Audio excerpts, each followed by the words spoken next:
Praise Lord. നിങ്ങളെ എല്ലാവരെയും blessed മോർണിംഗിലേക്ക് യേശുക്രിസ്തുവിൻ്റെ നാമത്തിൽ സ്വാഗതം ചെയ്യുന്നു.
പ്രിയരെ, അനുഗ്രഹിക്കപ്പെട്ട ഒരു പ്രഭാതം കൂടെ നമ്മുടെ ജീവിതത്തിൽ അനുവദിച്ചു തന്ന വലിയവനായ ദൈവത്തെ നമുക്ക് ഒരുമിച്ച് ചേർന്ന് നന്ദി പറയാം.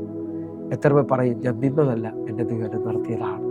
ഒന്നുകൂടെ പറഞ്ഞു കഴിഞ്ഞാൽ 2025 മാർച്ച് മാസം 22-ാം തീയതി വരെയും എന്നെയും എൻ്റെ കുടുംബത്തെയും കണ്ണിലെ കൃഷ്ണമണി പോലെ സൂക്ഷിക്കുകയും വിടുവിക്കുകയും ചെയ്ത വലിയവനായ ദൈവത്തിന് നന്ദി പറഞ്ഞുകൊണ്ട് ഈ പ്രഭാത ചിന്തയിലേക്ക് നമുക്ക് ഒരുമിച്ച് അടുത്തു വരാം.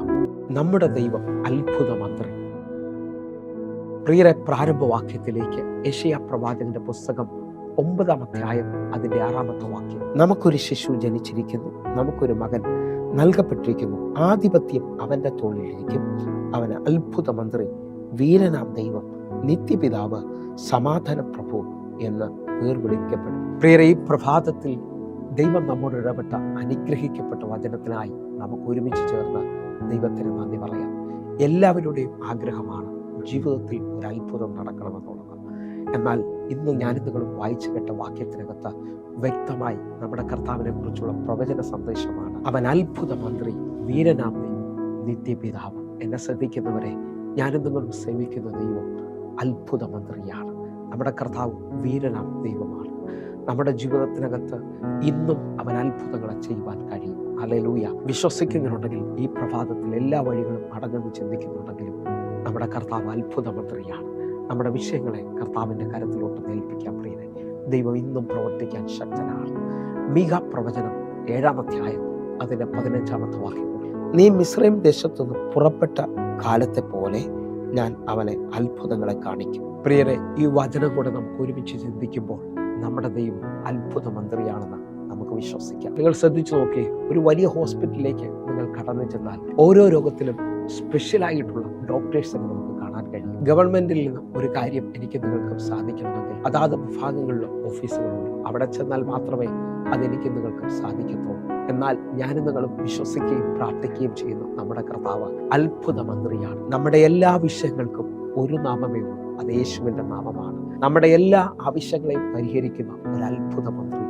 നമുക്ക് വിശ്വസിക്കാമെങ്കിൽ യേശുവിൻ്റെ പാദപീഠത്തിലോട്ട് നമുക്കൊന്ന് ആശ്രയിക്കാം. നിങ്ങൾ വിശ്വസിക്കുന്നവരാണെങ്കിൽ നമ്മുടെ ദൈവം അത്ഭുത മന്ത്രിയാണ്. നമ്മുടെ എല്ലാ വിഷയങ്ങളെയും സാധിപ്പിക്കുന്ന ദൈവം. നിങ്ങൾ ഇന്ന് വഴിയടഞ്ഞവരെ പോലെയാണോ നിൽക്കുന്നത്?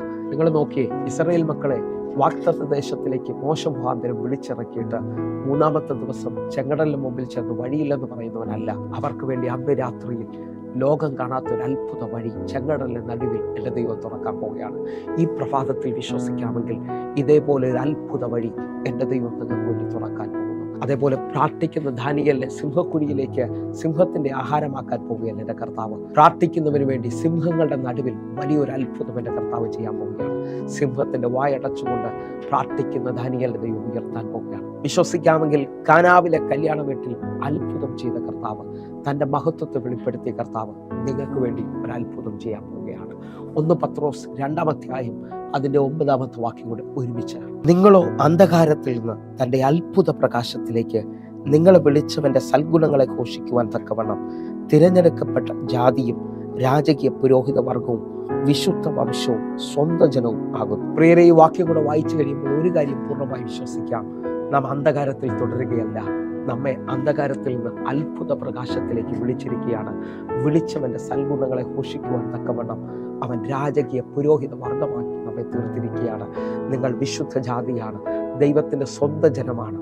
വിശ്വസിക്കാമെങ്കിൽ എല്ലാ വഴികളും അടഞ്ഞു എന്ന് പറയുന്നിടത്ത് അത്ഭുതമന്ത്രി ഒരു വഴി തുറക്കാൻ പോകുന്നു. അങ്ങനെ വിശ്വസിക്കുന്ന ഓരോ ദൈവമക്കളും ഈ പ്രഭാതത്തിൽ വിശ്വസിച്ചാട്ടെ. നമുക്ക് ഒരുമിച്ച് പ്രാർത്ഥിക്കാം. ഞങ്ങളെ സ്നേഹിക്കുന്ന ഞങ്ങളുടെ നല്ല കർത്താവേ, അങ്ങ് അത്ഭുതമന്ത്രിയാണ്. ഞങ്ങളുടെ വഴി തീർന്നു എന്ന് ലോകം വിളിച്ചു പറയുമ്പോൾ ഇതാ പുതിയത് തുടങ്ങുന്ന പുത്തൻ ആരംഭങ്ങളെ തരുന്ന വലിയവനായ ദൈവം ഞങ്ങൾക്ക് വേണ്ടി ഇന്നും അത്ഭുതങ്ങളെ ചെയ്യുന്നതിനായിട്ട് കർത്താവേ, ഇന്നൊരു അത്ഭുതത്തിന്റെ ദിവസമാക്കണമേ. ഇന്നൊരു വലിയ ദൈവപ്രവൃത്തിയുടെ ദിവസമാക്കണമേ. എല്ലാം കാണുന്ന ഓരോ മക്കൾക്കും വേണ്ടിയും ഒരു വലിയ അത്ഭുതം എൻ്റെ കർത്താവ് ചെയ്യണം. യേശുവിൻ നാമത്തിൽ പ്രാർത്ഥിക്കുന്നു, കേൾക്കണം പിതാവേ, ആമേൻ. പ്രിയരെ, ഈ പ്രഭാത സന്ദേശം നിങ്ങൾക്ക് അനുഗ്രഹമായി ഞാൻ വിശ്വസിക്കുകയാണ്. എന്നെ കാണുന്ന, എന്നെ കേൾക്കുന്ന ഓരോ ദൈവമക്കളും നിങ്ങളുടെ പ്രാർത്ഥനാ വിഷയങ്ങൾക്ക് വേണ്ടി ഈ നമ്പറിലേക്ക് വേഗത്തിൽ വിളിക്കണം. അതേപോലെ തന്നെ എല്ലാ ദിവസവും ഇന്ത്യൻ സമയം 6 മണിക്ക് നമുക്ക് സൂമിൽ ആരാധന നടക്കുന്നു. നിങ്ങളെ ഞാൻ ക്ഷണിക്കുന്നു. നമ്മുടെ യൂട്യൂബ് ചാനൽ സബ്സ്ക്രൈബ് ചെയ്യണമെന്ന് ഓർപ്പിക്കുന്നു. എങ്കിൽ അടുത്ത ദിവസം കാണുമ്പോഴേയും സ്വർഗത്തിലെ ദൈവം നിങ്ങളെ കാക്കുമാറാകട്ടെ. God bless you. ആമേൻ.